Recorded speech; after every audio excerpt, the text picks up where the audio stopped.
dear ones. You're listening to the What God Is Not podcast with Father Michael O'Loughlin and Mother Natalia. Hey friends, this is Mother Natalia. Today's episode is Father Michael's, and he's doing a little bit of exegesis on the story of Noah and the flood, and talking about how Noah is a second Adam, drawing some of those parallels and what that means for us in our own lives and our own relationships. And shares some couple really good stories about what it is to have humility and what it is to sacrifice, and throws in a story about a brothel. It's always a fun one. If you are a hashtag banter hater, go ahead and skip ahead to I'm really sorry, probably like 12-minute timestamp. Glory to Jesus Christ. Glory to him forever. So I have to brag about something. So do you know our catechumen Catherine, right? You're a little loud. I think you should turn down a little bit. Yes, I know catechumen Catherine. Okay, so except she's not a catechumen anymore. She is now year and a half baptized. Oh, you're right, I am loud. Year and a half baptized Catherine, and a parishioner. So she, sorry, Steve, sound guy. I just had to change my volume in the middle of the recording. So she is now baptized year and a half. Her little sister, Laura, was baptized on Christmas Eve, and her brother, Christian's going to be baptized on Pascha. So we're getting the whole family in. But Catherine loves Jonathan Peugeot. And so do you know who Jonathan Peugeot is, Mother? Yes, I love him. So Jonathan Peugeot, since you love him, I got to pull out my phone. So we have our We've also talked about him multiple times on this podcast. Good call. We have. I just forget these things. So we have our backstage. Because you were like, you have no idea what I'm going to talk about on this episode. And I was like, Pentecost for a zombie apocalypse. And you were like, how'd you guess? Right. Anyways. That's right. Nice. Yep. So he's the one that did that. And I've mentioned him multiple times on the podcast. So, but we have our backstage, Danny, Bishop Ryan, and Joseph backstage right now. So they're going to be able to see this. But the boasting I want to do is that she decided to go to the Symbolic World, which is his podcast, and she decided to go to his summit. And so she flew down to Florida. In Florida? In Florida. So she flew down to Florida. Someone else who was there. I had a Zoom call with someone while they were there. Well, I will give you a spoiler alert then, and that is that this person would have seen her. I guarantee it, because what happened is she gets back. One of her cats got sick, so she couldn't come to church. But her mom and her brother are both like, "Did Catherine tell you what happened when she was there?" And I said, she said that she wants to talk in person or over the phone, but she wants to wait until I am able to chat with her rather than text. And so they were having a really hard time not sharing what happened, which means it was very exciting news. So finally, I unfortunately don't get to see her. I'm right now in Vegas. Father Nathan Adams and I are doing a parish swap, so I'm covering his parish, he's covering mine. And so on the drive out here, we talked on the phone. And this is what happened. So she, being Catherine, all of you who listen to the Catechumen Catherine episode know how confident she is in such a good and beautiful way. So she goes there and she just starts being herself. And there's like 800 people. But she makes some friends, and she goes around and she starts meeting some of the speakers. There's like all these speakers. Of course, it's a big summit.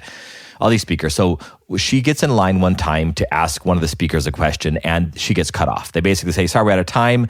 And so she goes up to the person who's guiding the line and says, "How do I make sure that I actually get my question answered at some point during the summit?" And they said, "Well, I've seen your face. I know who you are. I'll make sure you get it in." So the last day, the very last event of the entire summit, there is I forget the name of it. There's like a board of people up there. There's Jonathan Peugeot, and there's like a panel. Thank you. A panel of like 5 or 6 speakers, and they're all answering questions. So she gets in line again. She gets cut off again, so that she can't ask her question. And so she walks up to the guy once the whole line gets cut off, and he sees her and he goes, "Oh wait, I'm going to let you on. I told you I would. I promised I'm going to let you on."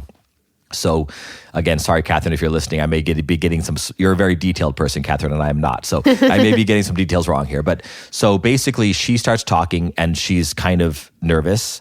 So she's speaking very quietly. So they keep on saying like, louder, louder, speak louder, louder. So finally she just moves closer to the stage. So she's standing there. And so finally one of the women gets up who's sitting right in the middle and invites her up onto the stage. So, like one of the panelists. One of the panelists. So she sits in the middle of all these speakers. And I'm going to show you pictures that one of her friends took of her when she was up there, if I can find it. This is crazy. So she sits up there and she not only asks, she doesn't even ask a question. She makes a comment.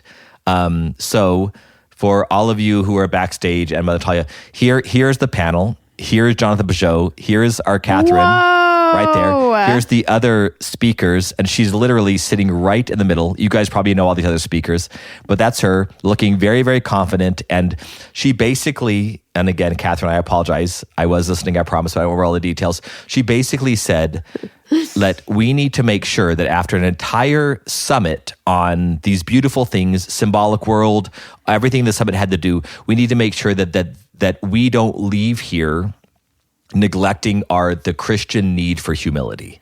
Basically, we cannot walk away from here thinking we have all the answers. We cannot walk away from here thinking that somehow now the whole world is figured out. I have it all in my head. Like the Christian project is a project of humility. And we need to walk away from here informed, but also more humble. And Jonathan Peugeot said to her, you just summed up the entire summit in like one comment. And then basically she's just stood up there as they finished the entire panel, and she stood up there asking questions, answering questions. And then she had this whole line of people when she got down who were treating her like she was one of the main speakers, like a line of people wanting to shake her hand and meet her and things like this. So anyway, she was obviously on cloud 9. And I am going to share these. Yeah. I'm going to talk to Beth about it, share some of these photos. Okay, here we go. From the left to right, she said, Martin Shaw, Deacon Nicholas Kotar, Neil deGrade, her, Jonathan Peugeot, Vesper Stamper, and Richard Rowland. So anyway, these are people that are on Symbolic World quite often, and then our catechumen Catherine. So I wanted to put this out there too, because I want like Jonathan Peugeot, if you're like looking for her again because she is amazing, if you're looking for her again, someone on this podcast may know him and say, by the way, we identified the girl. Her name is Catherine. She's been on this podcast called What God Is Not. Anyway, I'm so proud of her. You just want Jonathan to listen to our podcast, which is a terrible idea, actually. He should listen to certain episodes and certain parts of certain episodes. Namely Mother's monologues, or just the ones we talk about him and what we got from him. You know how on YouTube you can have like, not a playlist, but like albums of certain kinds of videos or something like that. Okay. I don't know this. I should do that though, because I need to. I don't know what I'm talking about. This might not really be a thing. I feel like it's a thing though, but we could have one called Mother's Monologues. I'm sure we have a listener who could just cut out me altogether. Like here's What God's Not episodes, and all it is Mother. There's like we just edited out. These like periods of silence where people can go get coffee or go to the bathroom, whatever, and then it's just Mother talking again. Then periods of silence. That's a terrible idea. Andrew Whaley would listen to it, though. A lot of people would listen to it, I'm sure. So, by the way, I owe you a beer, I think. I don't know if we made a bet about this. Ooh. I just realized I was sitting in, I'm gonna name drop somebody whose name I don't know real quick. But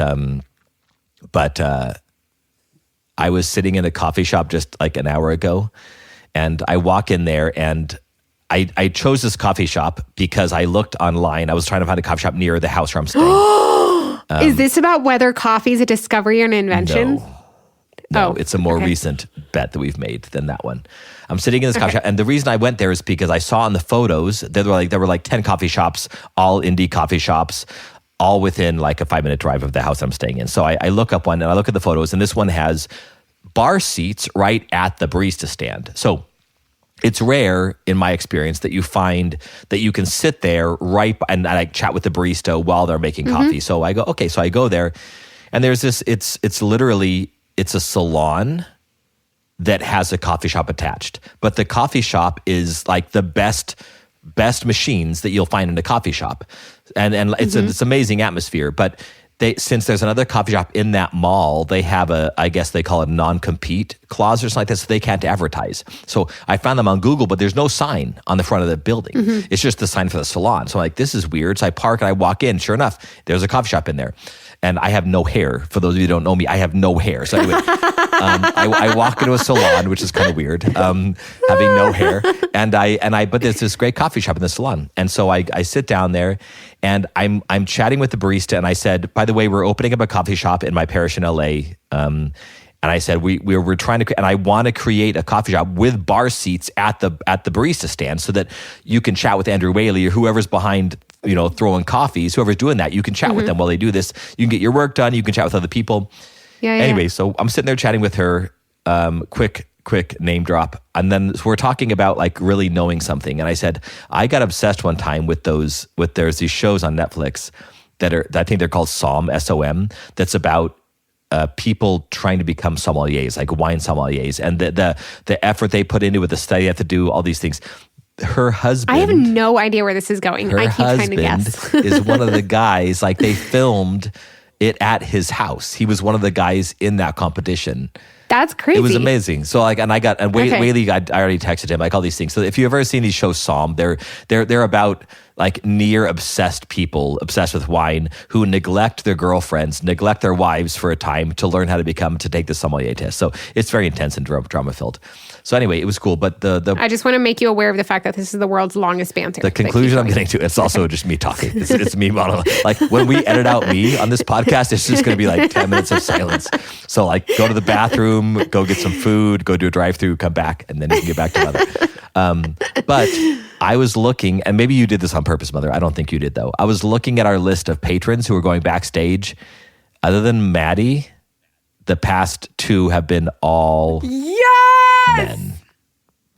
So I feel so vindicated. So vindicated. Mother and I have this bet going about... I did not do it on purpose, by the way. I literally gave it to people in the order that they asked for it. I'm going to believe you because you're without guile. I'm going to believe you. But the... Like the first three people I put into the first one. And then everyone after that, I said, it's full. These are the next 2 dates. And then I let them choose. Okay. Well, so Mother and I have I'm so happy debate right now. Going whether this podcast has more men or more women listening. And I was thinking more women because Mother is just so beautifully sensitive and speaks from the heart and speaks about heart things. And I guess a lot of men need heart things as well. So anyway, thank you. Including our 3 men who are behind the scenes right now listening in and watching us on this. So anyway, okay, done with the banter. Okay. This podcast was it at all influenced by Jonathan Peugeot? I don't think it was. This podcast was influenced by a Jewish woman. Wait, here's a very quick Jonathan Peugeot moment, which is not nearly as cool. Has nothing to do with Jonathan Peugeot. Is that I was at a Michael Bublé concert when I was in high school, and this guy took me, and we had 3rd row seats, and Michael Bublé came down the aisles, and he stopped at my seat, and he gave me a hug and called me cutie pie, and my heart was a puddle on the floor. That's the whole story. I'm glad I'm not the only one who name drops. So whether you just did it, yes, like in an actual celebrity moment. Okay. So a lot of this episode is influenced by my research. There's a great book called The Beginning of Desire, Reflections on Genesis. It's by a Jewish author named Avivah Gottlieb Zornberg. Sorry, Avivah, I'm guessing I'm pronouncing your name completely wrong. But she does a lot of rabbinic studies from the... I like that you say I'm pronouncing your name wrong, as if she possibly listens to this podcast. You never know where the Spirit will lead. She's going to convert to Catholicism from Judaism. Okay. After listening to Mother's beautiful monologues on her audio. All right, keep going. So anyway, she wrote this book called The Beginning of Desire. It's amazing. It's basically all the early in the 2nd and 3rd century AD. There were a lot of rabbis who wrote reflections upon, of course, the Hebrew scriptures, and they're just really beautiful. ways, especially I read it every Lent because it helps me with my homilies on that we do during Sanctified Divine Liturgies when we hear the entire book of Genesis. So, but this year something really struck me, and I wanted to apply it. I wanted to apply it to the way that I do marriage prep, the way that I do marriage counseling, and even the way that I see my relationship with my parishioners. And it really was just a beautiful, beautiful thought. So basically, when I'm not going to really reference the book, of course, because I researched it everywhere, and then I applied all of this to my own thoughts and in my homiletic attitude. So Mother Natalia, and I am 99% sure you do not know this. So I'm going to ask, and I'm not putting you on the spot, because if you knew it, I would be beautifully shocked and surprised. But let me get there for a moment. Do you know what the name Adam means in Hebrew? Like why God gave this man the name Adam? Oh, I knew this at some point. Does it just mean man? That is how we interpret it, and that's I think how many of the fathers interpret it well. But the original name just means like earth or dust or dirt. So okay, it's what man came from, right? Sure. And so do you know what the name Noah means?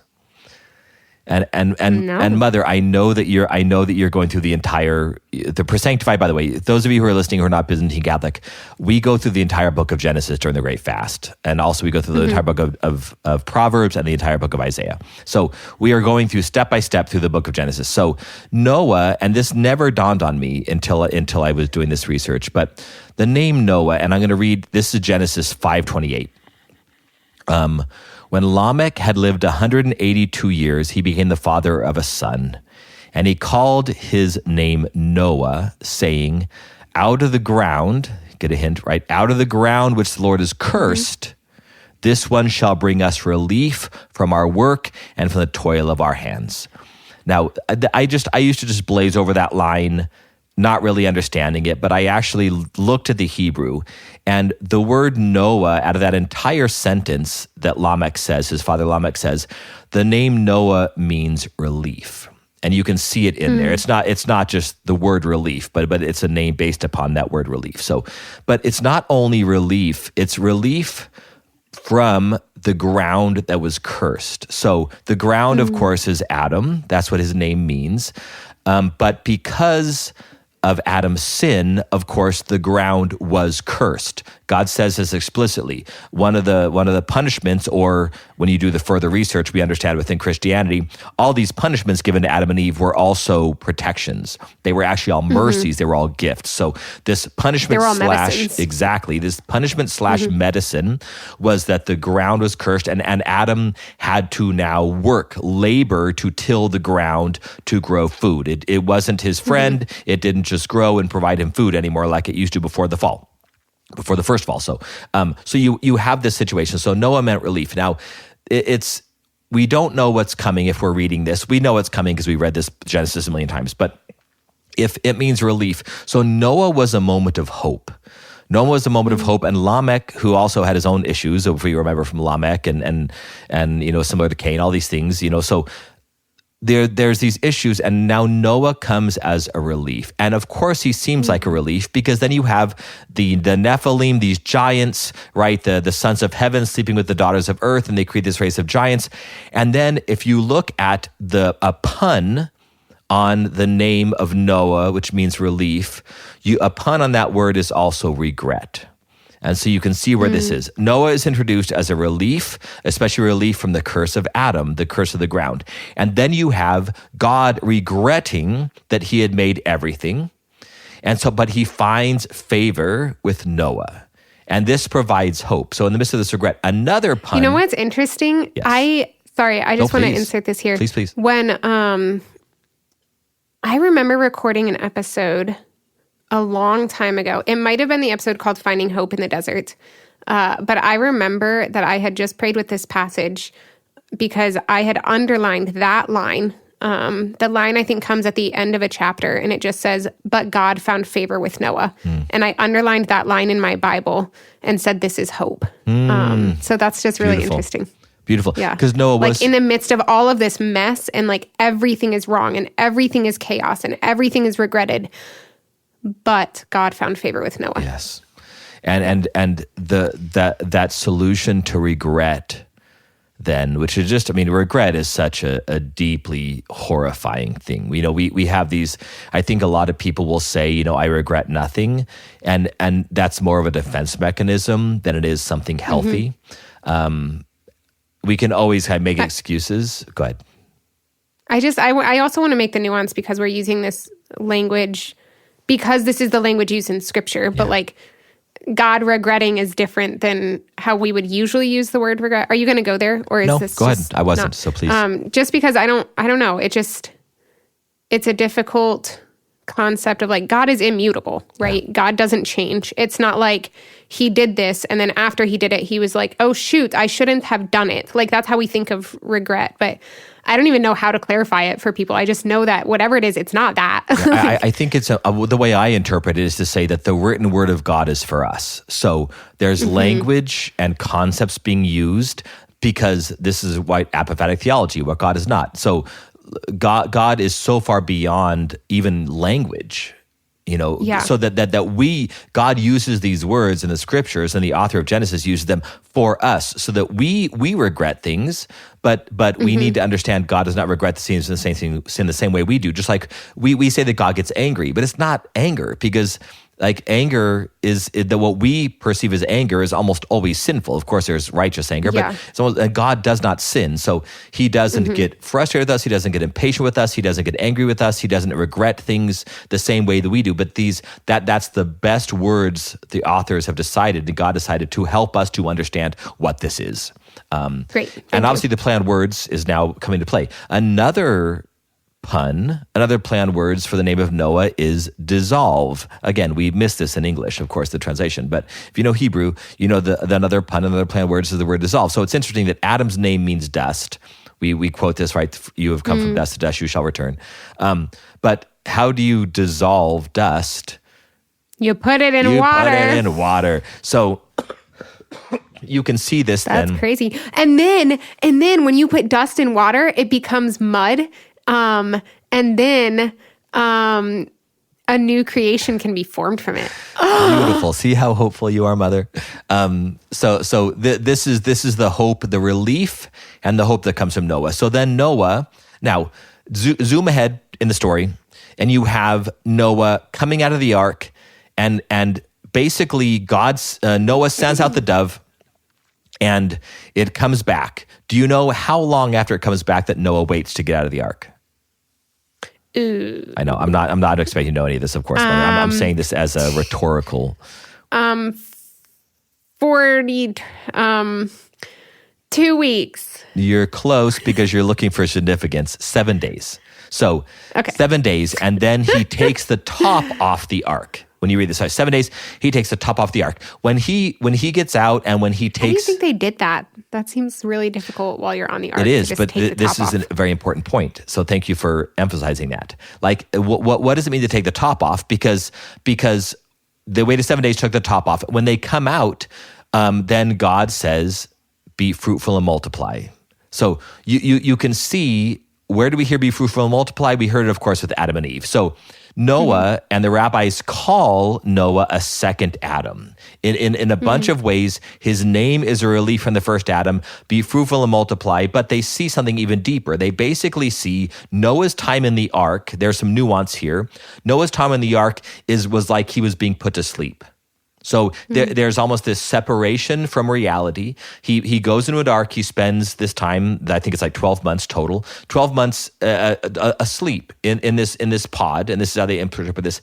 And then he doesn't take the top off, right? He does that at the very end. What does he do before that to access the world? He opens up a little door, if you will, in the side of the ark, and he lets out a raven. Then later on, he lets out a dove. So he opens this door, lets out this dove. There's this whole beautiful interpretation the rabbis go through. But then when he gets out of the ark, what's the first thing he does? It's the first thing Abraham does when he gets to the land that God gave him. It's the first thing that builds an altar. Thank you. He builds an altar and he offers a sacrifice on it. Now, what the rabbis read in this is that if the ark is Noah in this sleep state for a time, kind of like a paused reality, the side opens up and then he gets out and builds something. What they read in this is Adam being put to sleep. And then open up the side of Adam. His side is opened up, and God, not Adam, God builds a woman. Eve, exactly. So, and the word build, I even looked up this morning, the word build is the same. It's the same consonants that are in those two words as God built a woman, Eve, and Noah built an altar, just like Abram built an altar as we go through Genesis. So there's something here, and I can go into more details if it gets to it. But the way that, now this is just my Father Michael interpretation, so you don't need to take this as anything other than that. But I think there's something to say.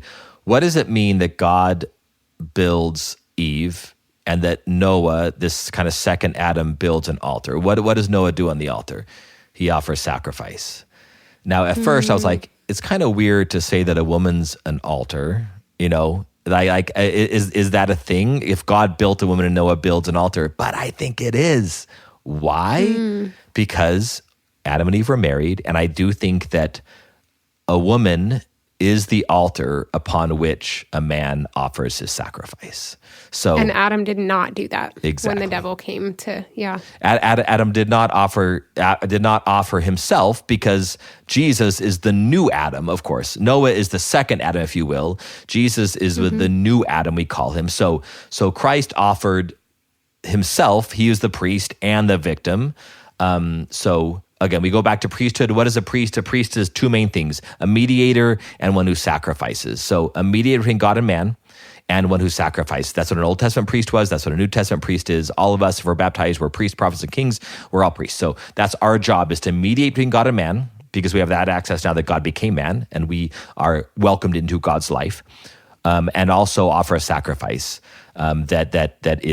that is our own life. And Christ offered him his entire self as a sacrifice. So I think that it applies actually very clearly and very well to our reality in marriage. Husbands, your wife is many things, but among the many things she is the altar or the place upon which you offer yourself in a Christ-like sacrifice. And wives, since you are also priests, because we are all priests, prophets, and kings in Jesus Christ, also your husband is also the place, and your children, of course. But your spouse is the primary place, other than just directly to God, of which you offer this sacrifice. And so the tying in that the rabbis see between Noah, and by the way, this happens over and over and over again. You see these covenant moments, these moments of life and death, these moments of interactions between the very life of God and the very life of man,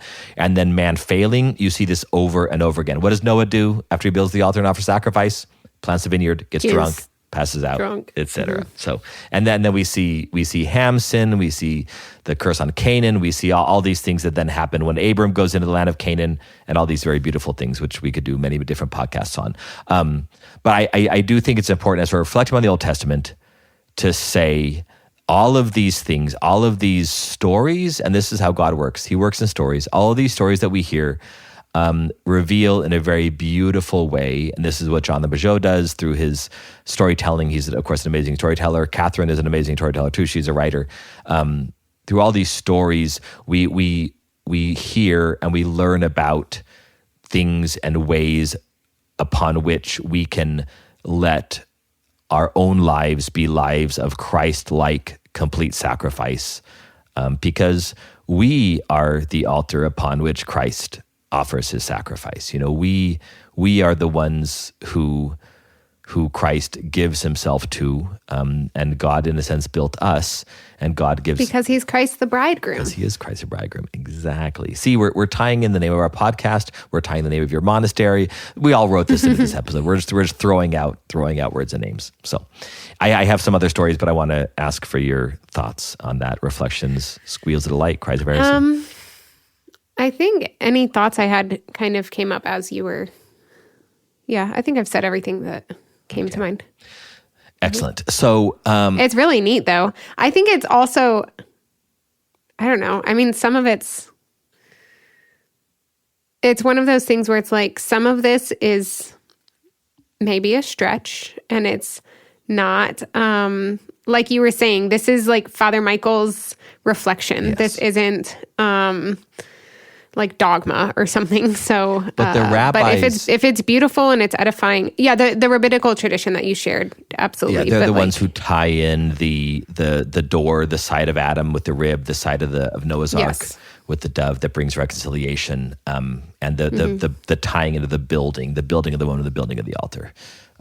Yeah, which I think it's, a lot of times people have, I guess I did have a thought. A lot of times people have problems with the verse from Ephesians, the passage of like, wives, be submissive to your husband and so on and so forth. But then they forget the whole part that follows that's like, and husbands, this is how to treat your wives. Like all of this, the be submissive to your husbands is in the context of, and your husbands in that should be treating you like Christ. And Christ is not beating us into submission. He's not using any sort of like abuse of power. He's not, so I think similarly, I was just thinking as you were saying, husbands are meant to sacrifice on the altar of their wives, and vice versa, because all of us are baptized priest, prophet, king.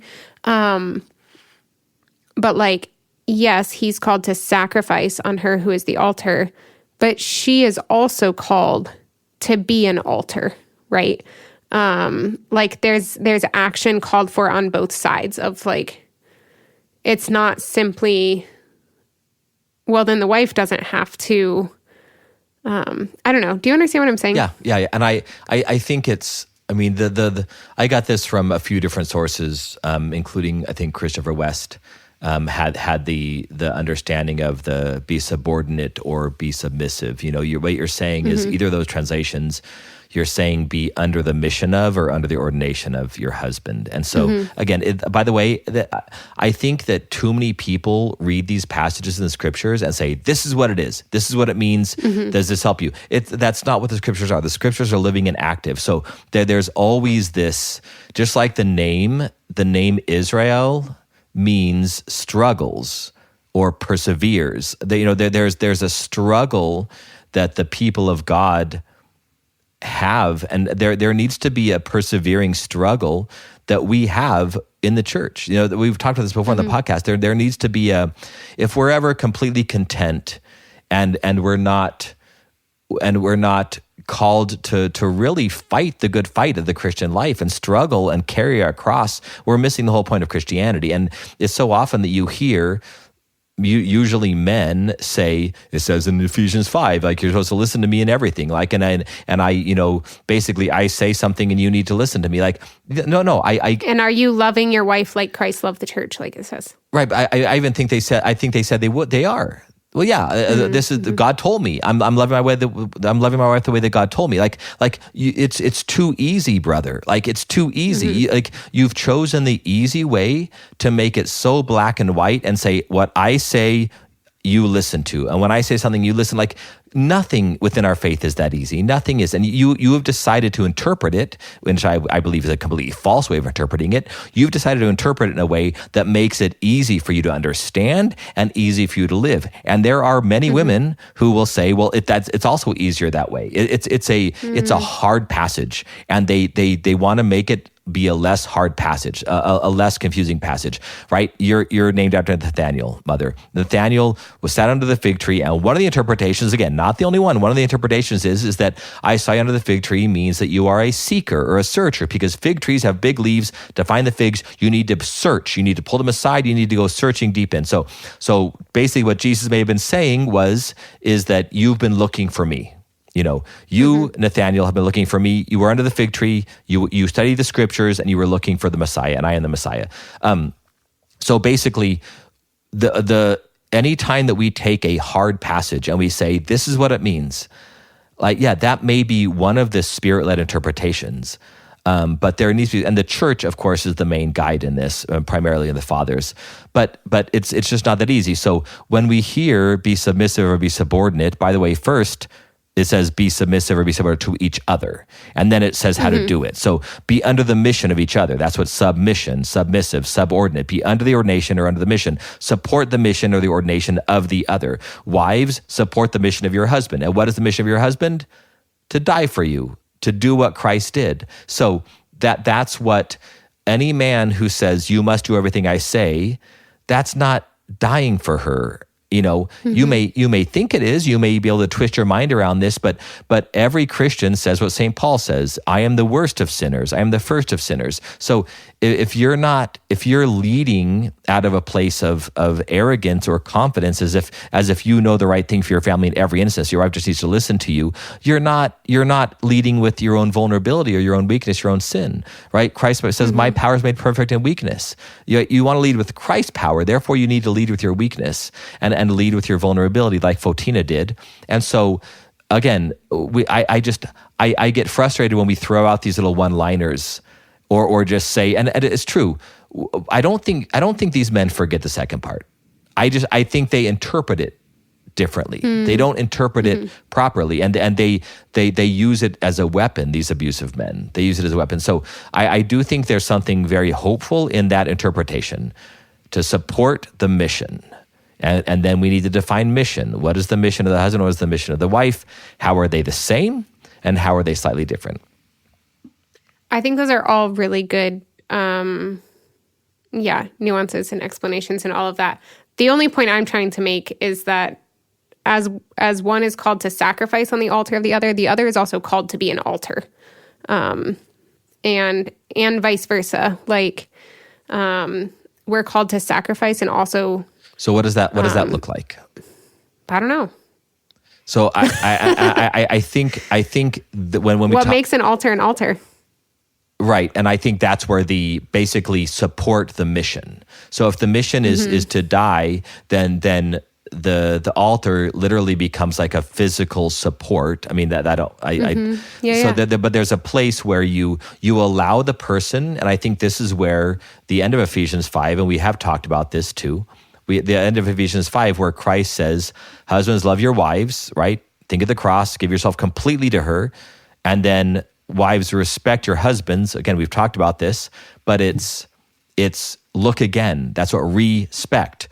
Look, spectare again, or to look. So again, spectare, to look. So look again. Like, in other words, allow your husband, or if you're the husband, allow your wife, but especially since St. Paul says wives respect your husbands, allow your husband to do this for you. And it may not look exactly like what you want or what you need. And if it doesn't, then I would encourage you to share that with them. And husbands, when your wife shares what it looks like for you to sacrifice for her, listen to her, adapt. And both need to adapt. The wife needs to say, in this case, again, we can swap the husband and wife here. The wife needs to say, I acknowledge the ways that you are trying to die for me. You are trying to sacrifice for me. And I know this because I'm looking again. I'm respecting you. I'm looking again until I find it the way that I really think you are. And husbands, listen to your wives in love and ask them, are you feeling, are you perceiving, are you receiving the love I'm giving? And if you're doing it a different way other than I'm offering it, let me know how I can adapt and change so that you actually understand that this is love that I'm showing you. And I think that's one way of saying become an altar. Yeah, I think I really, really like that a lot. Two things. One is... That was so Father Bishop Hipta. So that was good. Two things. Great job. Two things. Okay, so it's fine. He doesn't listen to this podcast. Although he was really excited he was here the other day and he saw the stickers on my water bottle and he's like, "What God is not? That's your podcast." And he was very excited. And anyways, he's so sweet. I love him so much. Just when I thought I couldn't love him anymore, like, Father Michael, you know how much I love Bishop Robert. Just when I thought I couldn't love him anymore, he mentioned in his homily the Heisenberg uncertainty principle. And I was like, I love you. You're going to have to explain what that is now because I have no idea. Siri, what is the Heisenberg principle of whatever Mother just said. I'm just kidding. I didn't do it. It's about how when subatomic particles are observed, we lose certainty about certain of their characteristics. It doesn't matter. We don't have time to go into that right now. That's not the point. But it's about position and speed and anyways. Okay. That was a super cowboy. Altar. Okay. So I like what you're saying there though, because I think a huge problem that comes up in a lot of marriages, and I'm not just saying this as like my idealized view of marriage or something like that. I'm talking about like married couples that I've like ministered to and worked with and like had as directees and things like that, right? Is the lack sometimes within a marriage of being able to receive the sacrifice of the other. And I think that's maybe, I didn't know this when I said it, but I think that's a lot of what I'm getting to of like what it means to be the altar is to receive the sacrifice, which both have to do this, the husband and the wife. And like one that I'm thinking of, this is so vague that it's totally anonymous and not breaking any confidences, but like one that I'm thinking of, she would share with me, like, he keeps trying to buy these gifts for me for my birthday or my something or whatever. And it's like, it's the perfume, but I don't like the scent of the perfume. Or he bought me these earrings, but that's not the kind of earrings I like or something like that. And it's like, this was a marriage that was really struggling. And in an attempt to like mend things, this man is actually trying to think things through and be intentional. And the conversation that this woman and I had to have was like, you need to cut him some slack and like recognize his efforts and recognize that he's trying and he's not doing it perfectly, but also tell him what perfume you like so he can get better. Yes, absolutely. Yeah. And that was part of the conversation as well. And so it's like, give that feedback, but without just like totally rejecting the gift and like do it in a way that you're also acknowledging the sacrifice, acknowledging the thoughtfulness. It means so much to me that you thought to go look for this thing for me. And whatever. And so I think that there's something there. I also really like what Joseph said in our chat. I was going to say it too. Thank you.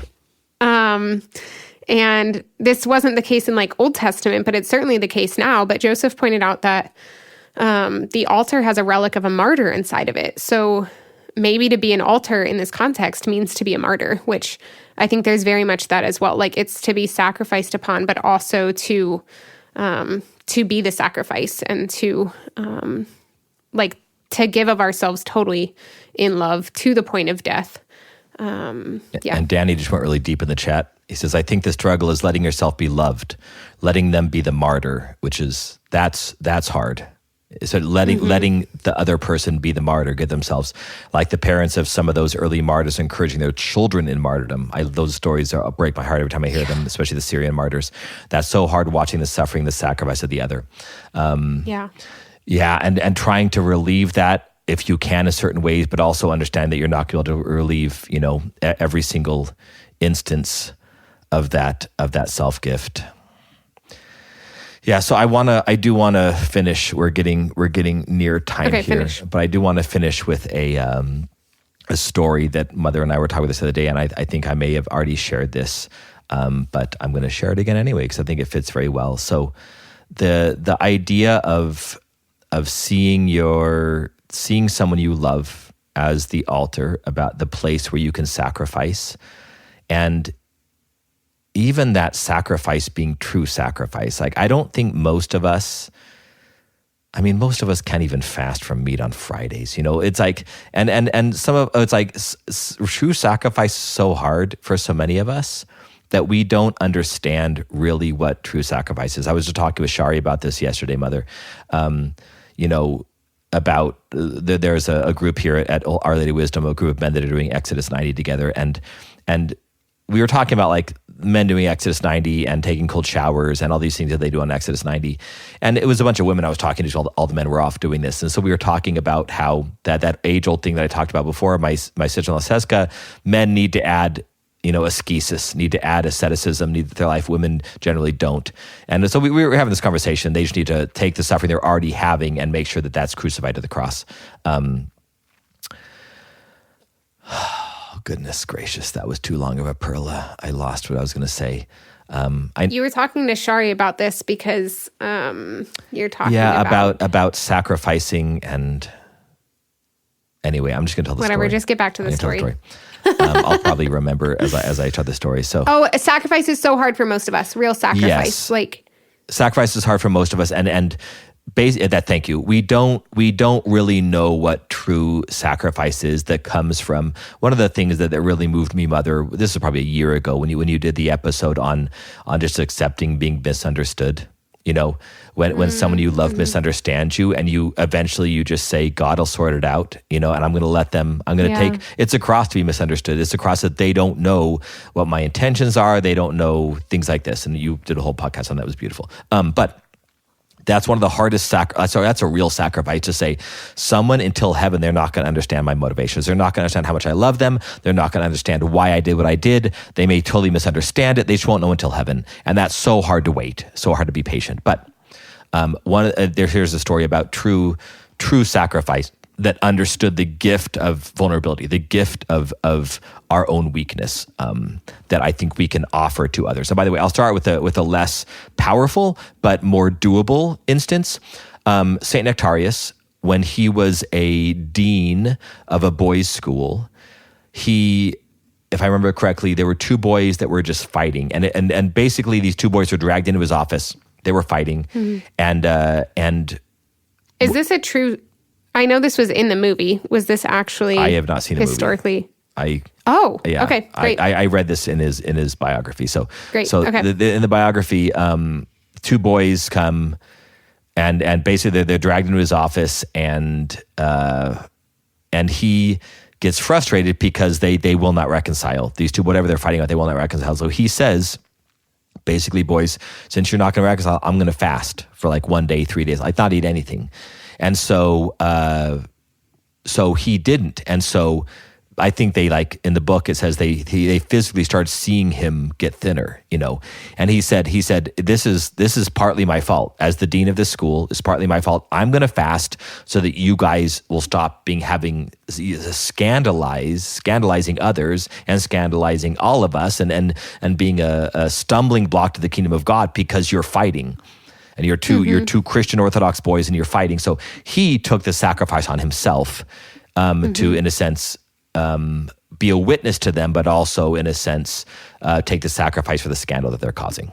So there's another story about... They reconciled, by the way, in the end. Yes, okay, thank you. I don't know. I think I got that far. No, I mean, you know, you never know. Sometimes people don't.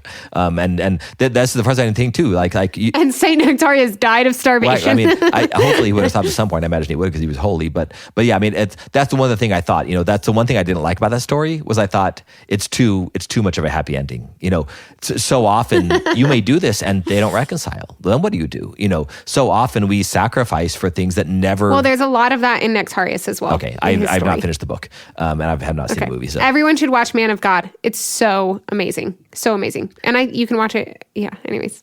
So yeah, look at the movie Man of God. I have not watched it. I will at some point. But I want to finish the book first. So basically, I heard this story from another priest. I've had people say that they've never heard it anywhere else, but you know what? It's an amazing story. I don't think this priest made it up. I trust him. I don't know where he heard it then. Catherine Doherty. It's one of those, if it's not true, it should be. Exactly. And I think I shared this story on the podcast before, but I said it was Catherine of Siena because I got the names wrong. But it's very Catherine of Siena. Catherine of Siena could have done the same thing. This is Catherine Doherty. Catherine Doherty was a Russian woman, by ritual, lived a life of kind of living in both worlds, Roman Catholic and Byzantine Catholic up in Canada. She started Madonna House. That's probably for the name. She wrote a book called Pustinia and other books as well. Most Byzantine Catholics know who she is. Catherine Doherty, as the story goes, she would... Basically, when she traveled, she would want to go encourage priests. She had a big heart for priests.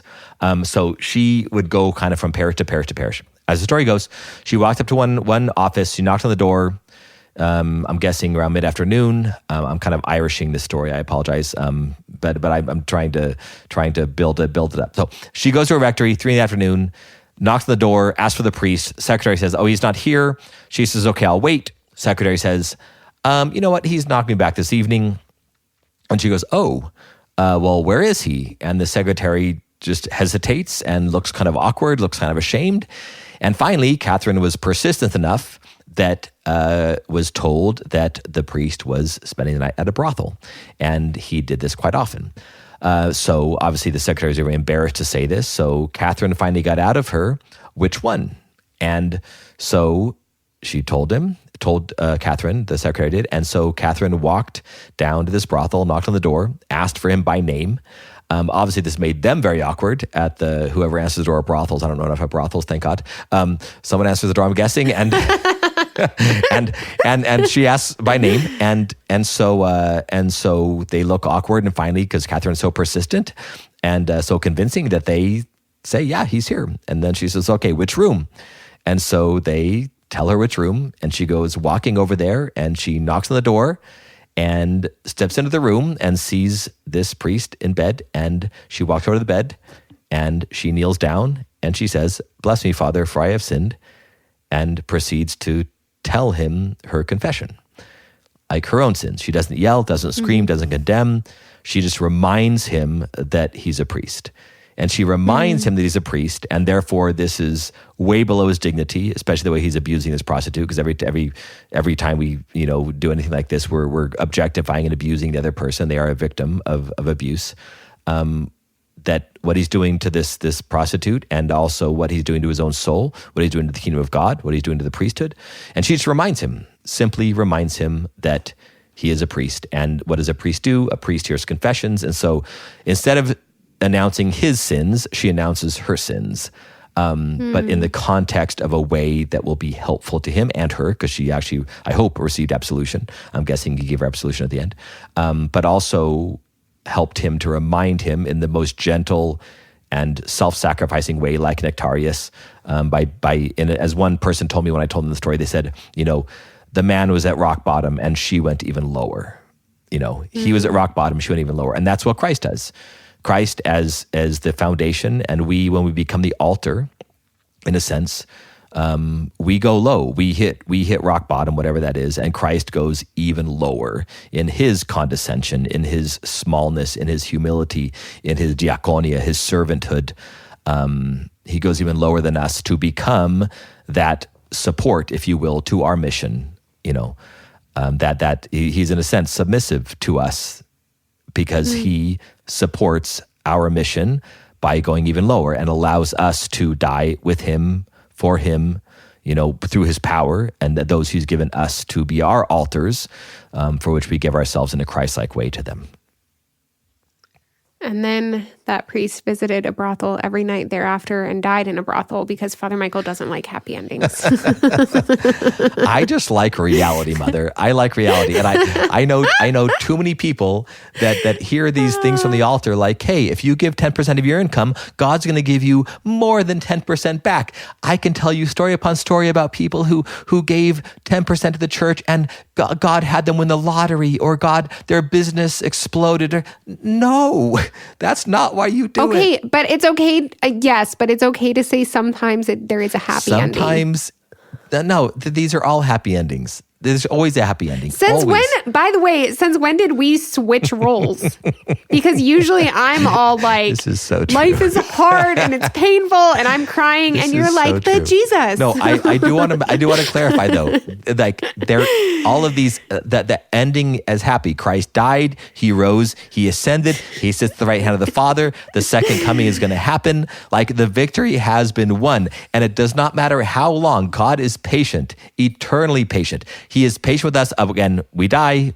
Hell is a real thing, but there's just because this man may have gone back to the brothel again, hopefully he went back to repentance. Just because Nectarius may have had to go fasting 3 or 4 more times if it wasn't this perfect Hollywood ending, does not mean that the ending is happy. If it just means that they did not get the happy ending they wanted, or that we wanted. Mm-hmm. We want a happy ending, but it's going to be a happy ending, but it's not going to be a happy ending according to what we want. We may suffer and then imagine, like, we align our sufferings with Christ, and we never see the resurrection until the resurrection, until we actually die and rise. That's a beautiful reality of who God is. So I've lived in Hollywood long enough now where I don't like Hollywood endings, I guess. Okay. The only thing I'll say, because we do need to wrap up, but the only thing I'll say is, as you were talking about the altar and the sacrifice and all of these things, what I was thinking was there is a homily that I read at some point. I don't remember who it was. It was probably John Chrysostom, because it was in the Green Bible, with the daily readings and the homilies, and most of those are John Chrysostom, so I'm just going to take a chance and say it was him. But it was about how the priest, and in this sense, he was talking about the sacramental priesthood. I almost said sacerdotal. Is that the right word? No, that's Whaley says it is. We had a really. That's where I heard that word really come. funny Noel marrying moment. Do you remember that? Do you remember the ontology, ontological? Yeah. And I just was using the word, and then finally had to admit that I didn't know what it meant. Okay, so he's talking about the sacramental priesthood. Whoever this person was, Saint John Chrysostom or pseudo John Chrysostom, and said that the priest is the sacrifice, the one offering the sacrifice, and the altar. It's the job of the priest to be all three of these things. And that's what I was thinking of. And I think the truest same of our baptismal priesthood. The same is true of this story with Catherine Doherty. And the same is true in the St. Nectarius story. So I think that's just a way to tie in all of it that is really beautiful.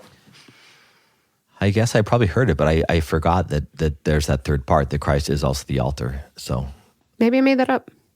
Well, it's beautiful if you did. That's why you were so insistent earlier in the podcast to say that we are the altar. And but that's probably based upon him. I'm looking here because I'm sitting in Father Nathan's playroom, his kids' playroom, but I'm also is his big libraries here on the wall. So I'm looking to see if there's to see if that book is there. But anyway. But I don't remember where it is. I don't remember. It would take forever to find it. Yeah, I won't do it this recording.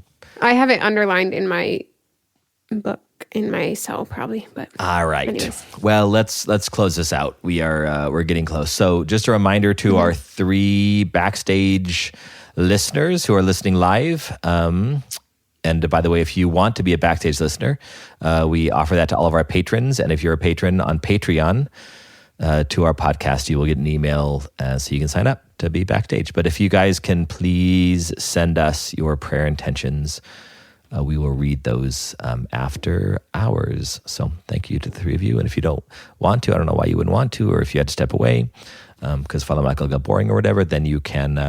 Then we won't say it. But if you type it in, we will say it. Then we won't pray for you. Then you're done. All right. So. The spiel. We are on all the platforms. Hopefully, if you like listening on a platform that we're not on, let us know.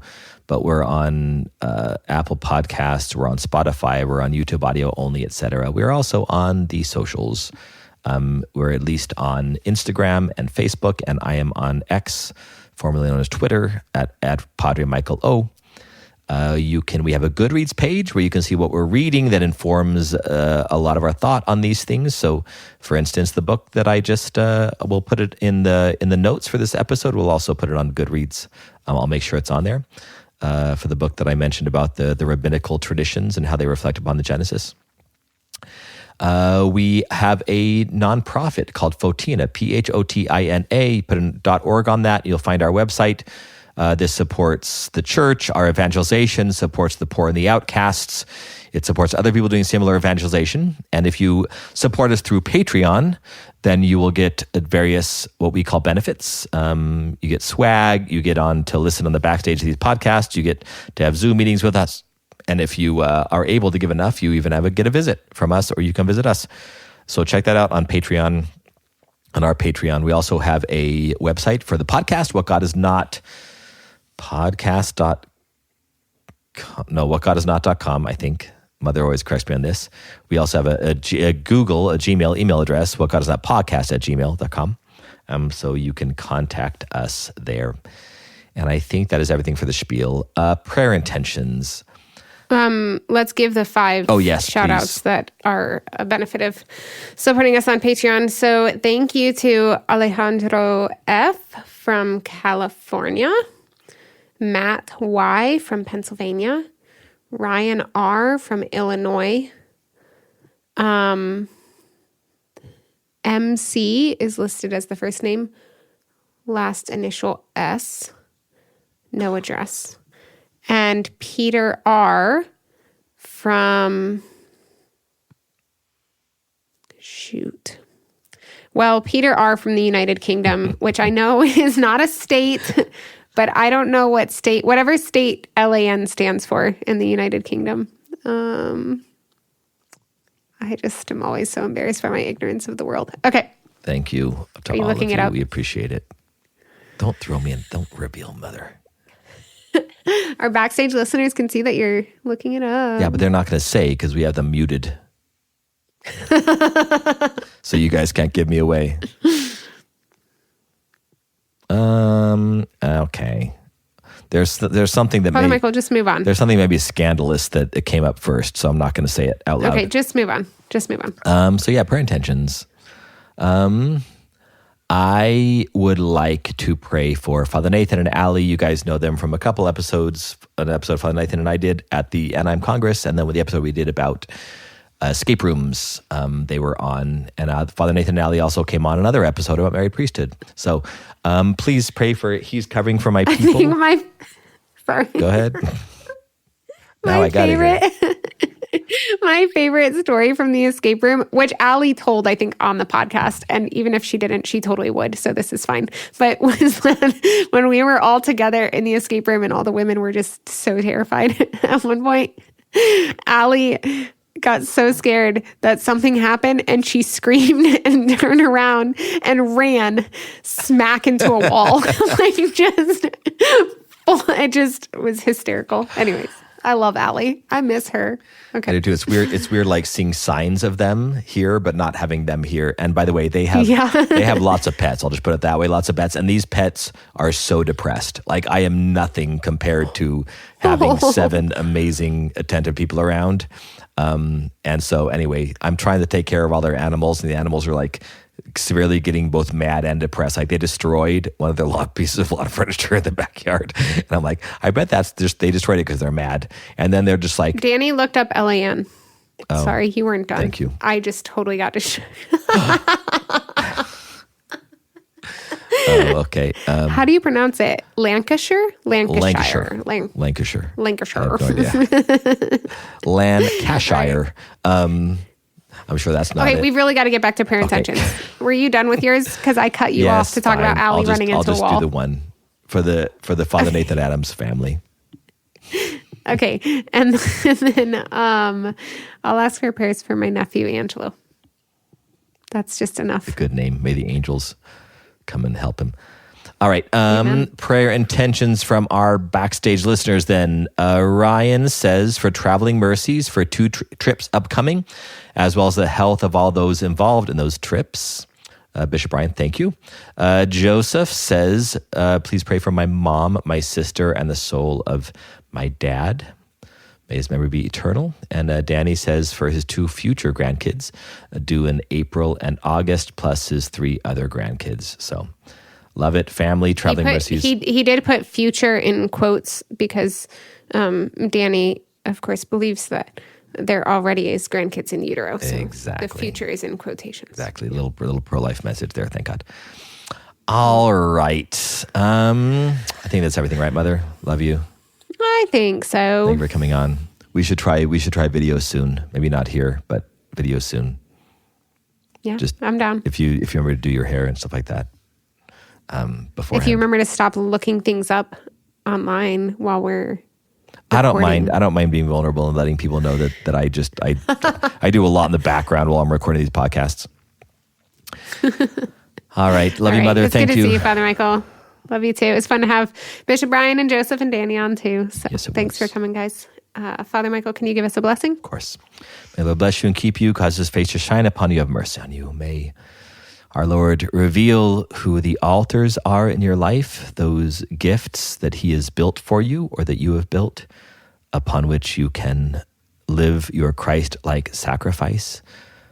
May those of you who are married especially, may you see in your spouse a great opportunity to lay down your life, to descend and to pick up your cross, ascend that cross, and give yourself on that altar. And may you understand how incredibly impossible this is to do without the power of Christ. May you call upon Christ, who gave himself to us, and may you trust and have confidence in his giftedness that he's given you, that you may also lay down your life for those whom he has given you and those that he has given you to, especially if you are in a marriage that is troubled or where this is extremely hard or very complicated. May you trust and hope in the way that our Lord's going to guide you to understand your own giftedness, the way he created you, and then that of your spouse as well. And may he guide you every step of the way in this cross and also this resurrection. May the Lord bless you in the name of the Father, and the Son, and the Holy Spirit. Amen.